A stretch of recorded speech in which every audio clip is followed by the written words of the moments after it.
Vous êtes à l'écoute de Radio J et merci d'être avec nous. Merci de votre fidélité. La diaspora des bulles, tout ce qu'il faut savoir sur la bande dessinée et toutes les nouveautés, c'est avec Didier Passamonique et Kéliane Nguyen. Bonjour messieurs. Bonjour Ilana. Et oui, je le rappelle, vous êtes tous les deux collaborateurs du site Actua BD qui traite en long, en large et en travers la bande dessinée sur Internet. Ouais.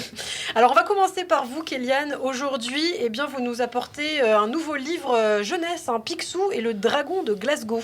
Oui, c'est une nouvelle aventure de la jeunesse de Picsou. On connaissait celle d'Anne Rosa. Et bien là, c'est dans la collection Disney Glénat que Picsou et le dragon de Glasgow sort. Et c'est Joris Champlain et Petrozzi qui s'y mettent. Ouais. Alors, c'est quoi l'intrigue exactement ? Alors dedans, on a Picsou qui se retrouve dans son Écosse natale, dans sa famille sans le sou, qui travaille à la mine. Et cette mine est sous le joug d'un terrible dragon de fer qu'il se promet de libérer, enfin de tuer le dragon pour libérer la mine de son joug. Mais il y a aussi une histoire, puisqu'il rencontre une jeune Erin qui va le faire aimer le théâtre. Et donc ça nous montre une facette un peu méconnue. Une petite histoire d'amour, alors une sorte de Roméo et Juliette revisité, c'est ça ? Oui, effectivement, mais il y a parce qu'il y a un problème puisque les deux familles de Erin et de Picsou ne peuvent plus se voir, donc les deux à un moment ne peuvent plus se fréquenter. Mais c'est pas la seule ombre au tableau puisque les ressources de la mine se mettent à se tarir aussi. Et donc si la mine ferme, toute la ville ferme puisque la quasi-totalité des habitants de la ville travaillent dans la mine. Ouais. Et donc grâce à son amour et son talent pour le théâtre, il va redonner vie à la mine d'une autre manière. Donc une aventure de Picsou inédite. Oui, comme toutes les œuvres de cette collection Disney Glénat, c'est des œuvres originales, mais c'est original dans le scénar, puisque je vous l'ai dit, c'est un Picsou un peu différent, qu'on a parfois même du mal à retrouver, parce qu'on est loin du canard acariâtre qu'on connaît. Mais c'est aussi au niveau du style, puisque Petrozzi a été formé chez Topolino, c'est le nom de Mickey en italien, mais c'est surtout le nom du journal de Mickey en italien, qui est un gros studio de production en Europe.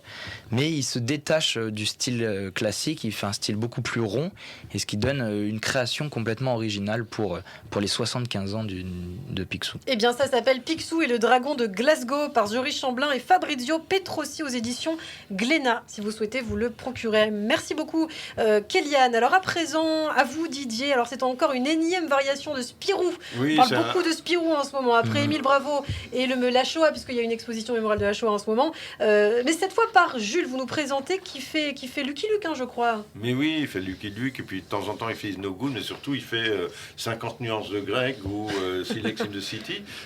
Donc c'est Spirou chez les fous.